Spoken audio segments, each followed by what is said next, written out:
Hey everyone, so as you all know, 2020 is coming to an end. With that being said, I decided I'm going to put together a little video for you guys explaining my favorite stories from 2020. So when you look at one of my photos, you basically only see the final result. When I look at one of my photos, I see the entire story. So I thought I would go through all the photos that I took this year and pick out the top 5 photos that have the best story behind it. So I have this screen recording going on my iPod, so let's get right into it. So this is the first photo that I have. A bit of a funny story. So one morning, me and my friend Sam decided to go out for a sunrise near Rio. And it was in the middle of February, and it was very cold and very windy.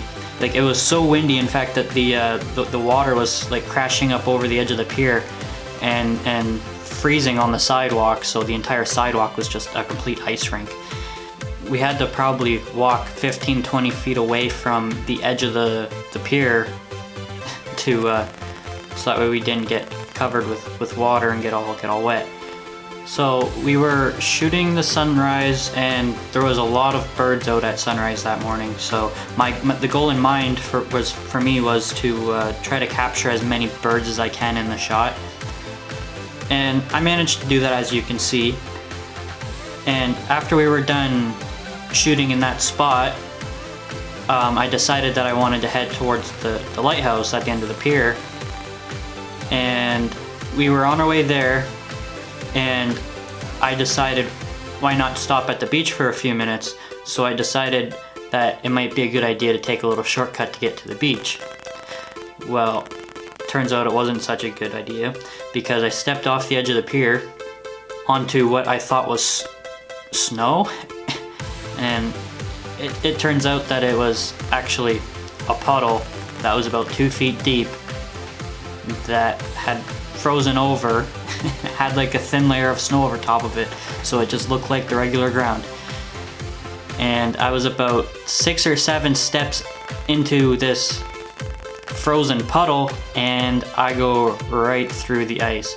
So I'm now knee deep in ice cold water with my camera gear and my most expensive lens on that camera, and I'm standing in water, and I actually fell forward because of like the momentum. And the first thing that went through my head, like, I kid you not, as I was falling through this ice, the time just slowed down, and like my natural instinct was to just raise the camera up as high as I can, because I did not want any chance of dunking that in the water. But thankfully all the camera gear was okay. Next story is about this wolf photo right here. This wolf photo blew my mind when I seen it. I could not believe that I just captured that photo. This photo was actually taken at Detroit Zoo. If you've ever been to Detroit Zoo, you know that it's probably one of the best ones around. And luckily I was able to get over there before the border got shut down. And we actually went with our photography class as a field trip over to the Detroit Zoo. And when I seen this wolf, there's actually 2 of them, a male and a female. They were very active. They're constantly moving around, like playing and everything. And I started snapping shots, and I just thought to myself, like, oh, I'm not getting any good shots.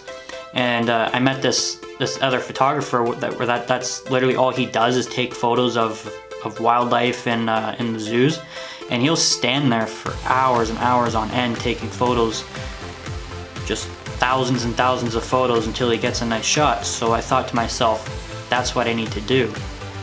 So I stood there for 2 to 3 hours taking photos of these wolves, and I probably had 800 to 1,000 photos of just these wolves. Like, I just kept on snapping photos, because you never know when you're gonna get a good one. So when I got home that day and I opened these up on the computer and I seen this photo, I was like, whoa, that is like an amazing shot. I was actually very thankful that I met that guy who gave me advice to just stand there and keep on taking photos and don't stop. So we actually ended up standing there shooting these wolves for so long that the park had actually closed and we didn't even realize it. We just kind of lost track of time. And a security guard for the park actually walked up to us and asked us to leave because the park was closed, and we're like, okay, all right, let's we'll head out. So we're walking towards the gate, and if you've ever been to the Droid Zoo, you'd know it's not a small zoo. It's quite big. So we were a good 20-minute walk from the front gate, and as we're walking up, the security guard was following us to make sure that we were exiting the park, and I see this just sitting there. It's a beautiful bald eagle, and I said to myself, there is no way that I am leaving this park today without capturing a shot of this bald eagle. So I run over to it and I'm just snapping a few shots off as quick as I can, and the security guard's just standing there like so yeah, I felt kind of bad, but I had to get a shot of it, and thankfully I stopped real quick to get a nice photo of it. Next story, actually a little short funny story about this photo of a red cardinal. So this was also the same day at Detroit Zoo, and I'm looking at this thing down the viewfinder of my camera, like straight down the barrel of my biggest lens, okay? I was zoomed right in on this to capture this photo here, and the cardinal decided to dive straight towards me. It actually scared the crap out of me. Like I remember I jumped like a foot off the ground because I thought this cardinal was gonna fly straight into me, but he actually just went like straight above me. I actually have a photo, it's completely out of focus, but he's like headed straight towards me. And it was out of focus because I was focused on the branch that he was sitting on, that way he would be in focus. But I had no warning that he was gonna dive straight towards me, so I just kinda missed the focus on it, but I do have a photo of that. I'll pop it up on the screen. This next photo, it's actually from when me and my friend Brad went for a road trip down to Toronto for a weekend. And the idea behind going to Toronto for me was to kind of step outside my comfort zone, try something new. So instead of doing more landscape style photography, I wanted to try like city photography, where I would just walk around the city randomly and just snap shots of the architecture and all that. And I learned very quickly that it's not for me. I didn't really enjoy it that much. So I thought to myself, what can I do with this trip? I already paid to get here and everything. I don't want to make this trip a complete flunk and not get away with any photos. Well, I found out about this pier that was just outside downtown Toronto, where you could overlook the entire city of Toronto, and I happen to know like sunsets in the west, so I could go like, so that way the sunset would set right behind the skyline of these buildings. So I was like, I have to go there. I don't care what it takes. I'm getting to this pier, and I'm taking some photos of the sunset tonight. And we got there about an hour before sunset, and there was an abundance of other photographers there. It was unbelievable. There was probably 20 or 30 other photographers there also taking photos of the sunset, and it was quite cool to just sit there and talk with them, hear stories and everything, and I could tell some of my stories. It's a pretty cool experience being there and being able to share some stories with other photographers that literally do the exact same thing as me. But yeah, the sunset that night was absolutely gorgeous. Like, I just was in awe that entire time we were watching that sunset. So this next story, I'm sure most of you have probably seen this photo already, because it was probably my most popular photo of the year. Probably one of my most popular photos I've ever taken, if I'm being honest. So This one, I was in the Bruce Peninsula National Park. I decided to take a little camping trip up there with, it was me and my sister and then my friend Sam and his wife.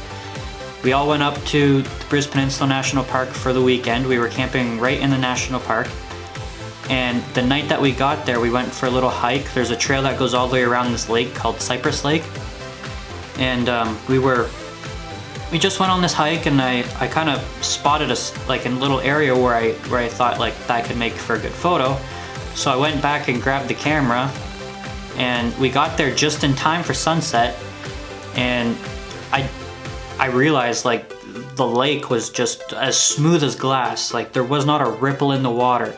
And I was down taking my photos at the water, and for some reason I just wasn't satisfied with it whatsoever. So I'm sitting on this rock trying to like look for something I could use as my foreground, and I just literally couldn't find anything. Like there was nothing around. There just wasn't enough area for me to get down low enough to get a nice foreground in this photo. So I was sitting on this rock trying to brainstorm, and I just picked up some pebbles and just started throwing them in the water. And then it clicked in my mind. I should try to freeze a splash with a photo. So what I was doing was I had my camera set up on a tripod as low as I could get it to the water, and then I was standing right behind, I had my hand with a rock right behind my lens, and I would just lightly toss the rock as I'm holding down the shutter button on high burst mode. So my camera was taking 7 photos every single second, just going click, click, click, click, click, like really fast. And I was lucky enough to actually capture one of the splashes very beautifully.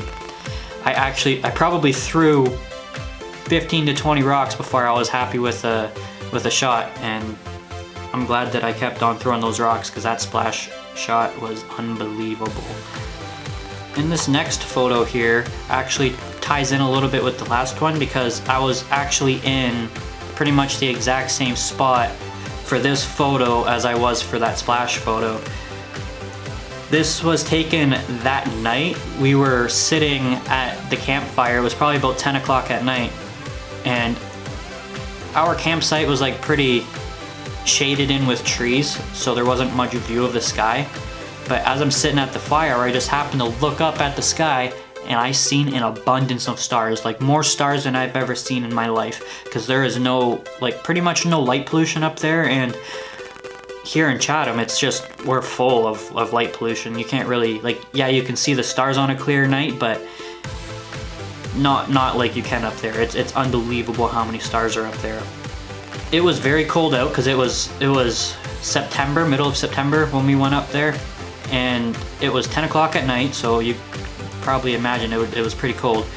I told my friend Sam, I'm like, I don't care what you do, I'm going back to the lake and I'm taking photos of the Milky Way.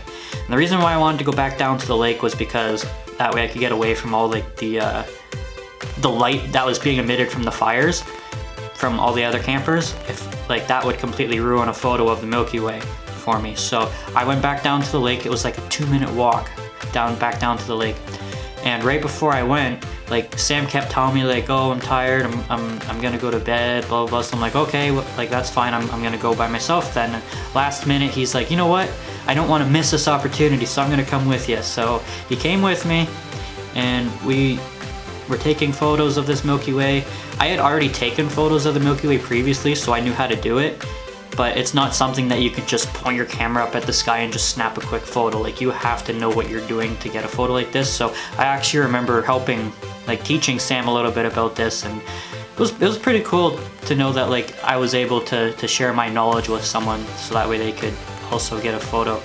And he actually got a pretty cool photo of it too. So I was pretty happy that I was able to help him capture that beautiful photo. So that's all the stories that I have to share with you in this video. 2020 was a great year for photography for me. Despite all the other things that happened in the media, it was a really good year. I was able to really explore the areas around me, and I actually did have plans to go out west this year, but unfortunately I had to cancel those because of quarantine and everything. It's just, yeah, so I canceled it all and I stayed here in Ontario, and I got to explore quite a lot of southern Ontario. I made it all the way as far north as the Bruce Peninsula this year, as you've seen me sharing some stories about that trip. And I actually explored a lot of a few of the cities along the Georgian Bay also, and explored pretty much everything in between. It was an awesome year, and I can't wait to see what 2021 has in store for me when it comes to exploring more. To those of you who have supported me here in 2020, I would like to thank you from the bottom of my heart. It truly means the world to me that I have your support.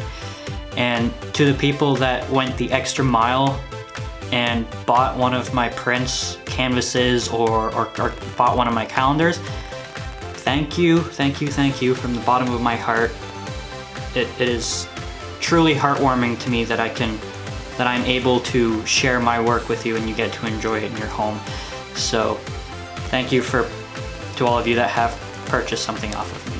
Thank you for watching. I hope you enjoyed listening to these few stories that I had to share from this year, and I wish you all the best in 2021. Happy New Year, everyone.